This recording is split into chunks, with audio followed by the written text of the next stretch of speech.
আসসালামু আলাইকুম। আপনারা যে যেখান থেকে আমার ভিডিওটি দেখছেন, আপনাদের সকলের প্রতি রইল আমার পক্ষ থেকে দোয়া আর ভালোবাসা।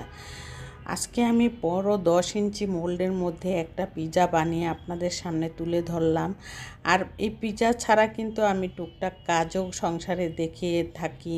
পিৎজা, সন্ধ্যার নাস্তা, তারপরে আমি অনেক কিছুই কিন্তু দেখিয়ে থাকি। আপনাদের সকলের প্রয়োজনে আপনারা দেখে থাকবেন আর আমার ভিডিওটা একটা লাইক দিয়ে কন্টিনিউ করবেন।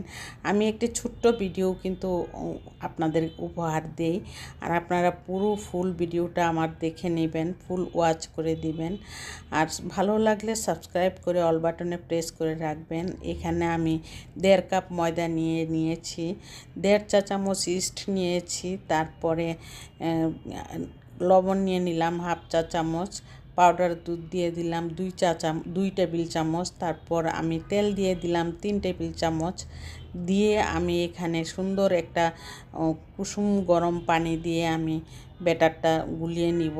একটা ডিমও দিয়ে দিব, কারণ ডিমের সাদা অংশটা দিয়ে দিব আর কুসুমটা রেখে দিব সাইডে দিয়ে দেওয়ার জন্য।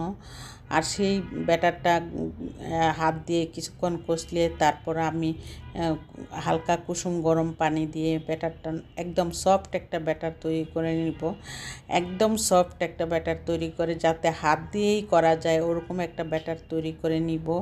আর সেই ব্যাটারটা রেখে দিব 1 থেকে 1.5 ঘন্টা। তারপর আমি এখানে নিয়ে আসলাম চিকেন কিউব করে কেটে, চিকেনের ব্রেস্টটা নিয়ে নিলাম পিৎজার জন্য। এখানে আমি দিয়ে দিয়েছি প্রথমে সয়া সস, তারপরে টমেটো সস, তারপর দিয়ে দিলাম ভাজা মরিচের গুঁড়া, তারপরে ম্যাগি মশলার একটা প্যাকেট দিয়ে আমি সুন্দর করে ভেজে নিলাম। ভেজে নেওয়ার এক পর্যায়ে আমি 1 চা চামচ কর্নফ্লাওয়ার দিয়ে 2 চা চামচ পানির মধ্যে গুলিয়ে সুন্দর করে দিয়ে দিলাম।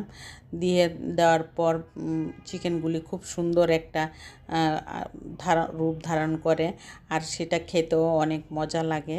মজার সাথে খাওয়া যায়, সেই পিৎজার মধ্যে দিলেও কিন্তু মজার সাথে খাওয়া যায়। আর এখানে পিৎজা সস আমি ঘরেই বানিয়ে থাকি। সয়া সস, ভাজা মরিচের গুঁড়া, তারপর টমেটো সস দিয়ে একটি পিৎজা সস বানিয়ে আমি পিৎজার মধ্যে দিয়ে প্রথমে, তারপরে আমি সবগুলি আইটেম দিয়ে থাকি।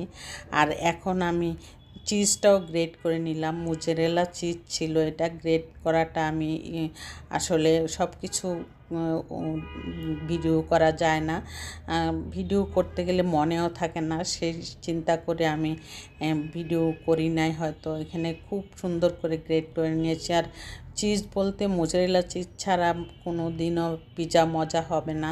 আপনাদের অবশ্যই মোজারেলা চিজ একটা বড় সাইজের পাওয়া যায়, একটা মিডিয়াম সাইজের পাওয়া যায়, সব যে কোনো সাইজ আপনারা কিনে এনে পিৎজা ঘরে বানালে কিন্তু বাইরের পিৎজা খেতেই ইচ্ছা করবে না।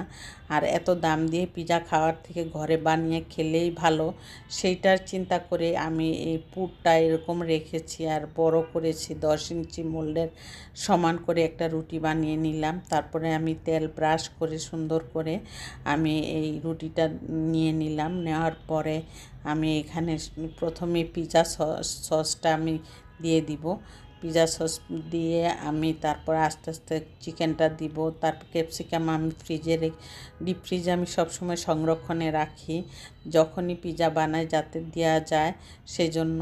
আমি ক্যাপসিকাম লালটা আর সবুজটা, হলুদটাও রেখে দিই। আজকে হলুদটা নেই আর শেষ হয়ে গেছে হয়তো, আর আনতেও ভুলে যাই। সেই জন্য প্রথমে আমি এখানে গ্রেট করা চিজ দিয়ে দিলাম। তারপরে আমি চিকেনগুলি একদম সুন্দর করে পুরা ফুল পিৎজাটার মধ্যে আমি ঘন ঘন করে দিয়ে দিলাম চিকেনটা। এত বেশি চিকেন তো বাইরের পিৎজাতে কখনোই পাওয়া যাবে না। আর ঘরের পিৎজা থেকে দেখুন আমরা কত সুন্দর করে বানানোর চিন্তা করি, কারণ আমরা নিজেরাই খাবো সেই জন্য। আর সেই চিন্তা করে কিন্তু আমি সব কিছু বেশি বেশি করে দেওয়ার চিন্তা করি। আর এখানে অনেকগুলি চিজ আমি কিন্তু দিয়ে দিব, আরও চিজ দিয়ে তারপরে হয়ে যাওয়ার কিছুক্ষণ আগেও আবার চিজ দিব। ওভেনে দিব 170 ডিগ্রি সেলসিয়াসে 40 মিনিট বেক করে নিব। আর এটা কিন্তু ননস্টিক প্যানেও চুলায়ও করা যায়। আর পিৎজার মধ্যে চিজ বেশি করে না দিলে কিন্তু খেতেও ভালো লাগবে না। সেই চিন্তা করে আজকে সন্ধ্যার নাস্তা হিসাবে আমি পিৎজাটা বানিয়ে নিলাম। আর পিৎজাটা অনেক টেস্টি হয়েছিল, দেখতে যেমন লাগছে খেতেও কিন্তু অসাধারণ মজা লেগেছে। আর এই চিন্তা করে পিৎজাটা বানিয়ে আমি সন্ধ্যায় নাস্তায় আমি ওদেরকে দিয়ে দিলাম কেটে কুটে খাওয়ার জন্য। আর পিৎজার সাথে ছিল পাটিসাপটা পিঠা। আর দেখুন নিচের অংশটাও খুব সুন্দর হয়েছে। আর দেখুন আমার মেয়ে চলে গেল ইউনিভার্সিটিতে পরের দিন খুব সকাল 9টার দিকে। আর আমি ঘরে এসে দেখি বিছানার অবস্থা খুবই খারাপ। এই খারাপটাকেই ভালো করতে হয়, এটাই তো আমাদের কাজ। সেজন্যই আমি ভাবলাম যে বিছানাটা আগে গুছিয়ে নিই, ওর রুমটা আগে গুছিয়ে নিই। আমার রুম তো আমি বিছানা থেকে নামার সময় গুছিয়ে রাখি। আর ওরা তো তা করবে না, ওরা তো ইউনিভার্সিটিতে চলে যাওয়ার ধান্দায় থাকে। আর সেই বিছানা কখন করবে গুছাবে সেই চিন্তা করে চলে যায় ওরা। চলে যাওয়ার পর আমার গুছাতে হয়। আর বড় কম্বল একটা, ছোটো কম্বল একটা, 2টা কম্বল নিয়ে শুয়ে আমার ছোটো মেয়ে। আর সেটাই আমি তুলে ধরলাম। আর ওর নাকি অনেক শীত লাগে বেশি, সেইটাই এর জন্য 2টা কম্বল নিয়ে শুয়ে।